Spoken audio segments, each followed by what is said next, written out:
पवनज स्तुति पात्र पावन चरित्र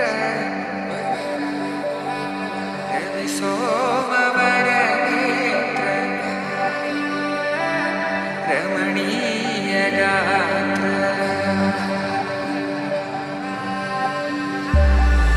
सीता कल्याण वैभोग में राम कल्याण वैभोग में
प्रमदं सुखमदनं सदहर ईश्वरी सर्वसमृद्धमे माङ्गल्यम् अगरं मनममुदं मुखप्रणयाभरमे सत्यसमसित माङ्गल्यम् शिवरूपिणि परमेश्वरधि परिणयमे सर्गवसन्तमे माङ्गल्यम्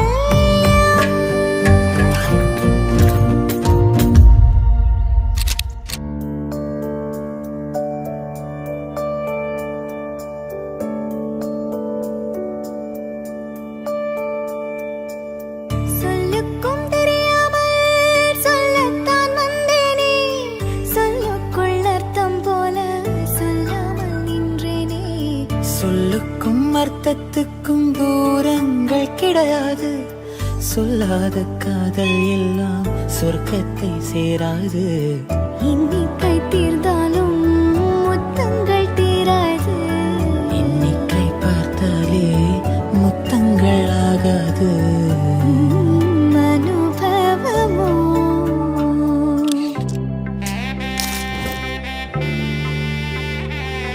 എന്നെപ്പറ്റി പറഞ്ഞാൽ ഞാനൊരു നല്ല കുട്ടിയാണ്, സുന്ദരിയാണ്, സുമുഖിയാണ്, ഒരു കല്യാണം കഴിക്കാൻ പോകുന്നു, ഉഷാറാണ്. ആ ഒരു പേര് റിങ്കുഷ, ഞങ്ങൾ ഇന്ന് വരെ കേൾക്കാത്ത ഒരു പേരായിരുന്നു. വെറൈറ്റി. ഞങ്ങൾ വിളിക്കില്ല, ഞങ്ങൾ നീലേഷിന് മാത്രമേ വിളിക്കുള്ളൂ. റിങ്കുഷ വിളിക്കുമ്പോൾ ഒരു ഗ്യാപ്പ് ഫീൽ ചെയ്യണം. അച്ഛൻ പാവം, അമ്മ അതിനേക്കാളും വലിയ പാവം. അനിയത്തി ടെററാ, ഞാനോളും ഫുൾ ടൈം കച്ചറയാ, എന്നാലും പാവം. ചേച്ചീൻ്റെ പറ്റി ഞാൻ പറയുകയാണെങ്കിൽ സ്വഭാവത്തിൽ കുറച്ച് ദേഷ്യമാണ്, പക്ഷെ അതിനൊക്കെ കണക്കാക്കി ചേട്ടനും അത് തന്നെ സെയിം കിട്ടിയത്. और दूसरा मैं दीदी के बारे में ये बोलना चाहती हूँ कि वो എനിക്ക് കരച്ചിൽ വരും. അന്നൊക്കെ ഇത്തിരി സങ്കടം, നല്ലോണം സങ്കടപ്പെടും. കുറച്ചധികം. ചേച്ചി കളിക്കാനൊന്നും വിടൂല, അതുകൊണ്ട് ചേച്ചി പോയാൽ ഇനി കളിക്കാനും എത്ത പോവാ. വികല് പിന്നെ പണ്ടേ മെയിൻ ആണ്. അത് ഈ ഒരു സീസൺ എന്നല്ല, ആദ്യം തൊട്ടേ അവള് വീണോണ്ടാ ഫുള്ള് വികല്. ഇതെന്റെ നാത്തൂൻ, ഏട്ടത്തിയാണ്, പക്ഷെ ഞങ്ങൾ പണ്ടേ അറിയും, ചെറുപ്പത്തിലേ ഒരുമിച്ചാണ്. ചെറുപ്പം വെച്ചാൽ നല്ല കുഞ്ഞായപ്പോ തൊട്ട് ഒരുമിച്ചാണ്. പിന്നെ അങ്ങനെയാണ് ഞാൻ ചേട്ടനെ വളച്ചെടുത്ത്. ഏട്ടനെ കുറിച്ച് പറയാ കരുതിയാല്, എന്റെ ഏട്ടൻ പൊതുവേ ഒരു സൈലന്റ് ആണ്. ചേച്ചി എന്ന് പറഞ്ഞാൽ വൈബ് ചേച്ചി. ഇവരെങ്ങനെയായിരിക്കും എനിക്കൊന്ന് കണ്ടറിയണം. കാരണം അറേഞ്ച്ഡ് മാരേജ് ആണെങ്കിലും ഇവർ പെട്ടെന്ന് തന്നെ മിങ്കിളായിട്ടുണ്ട്. സത്യം പറഞ്ഞാൽ ഞങ്ങൾ ലവ് മാരേജാ. ഏട്ടനും എന്റെ ഏട്ടത്തിക്കും ഹാപ്പി മാരേജ് ലൈഫ്.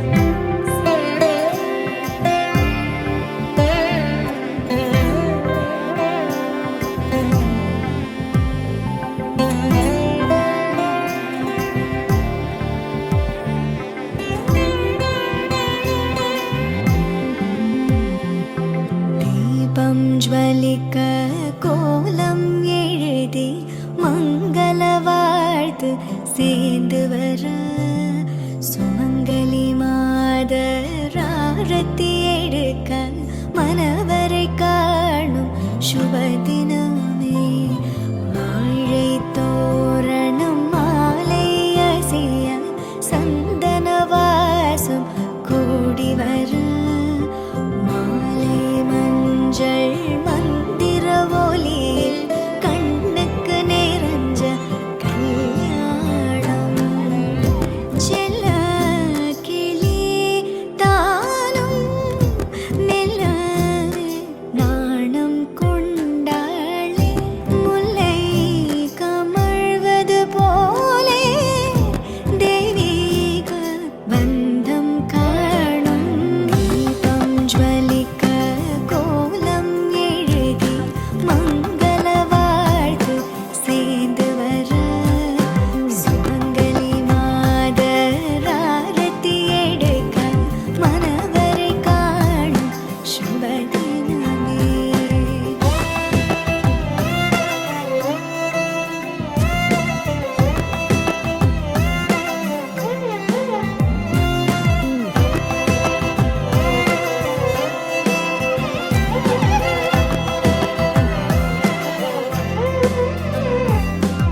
Saduri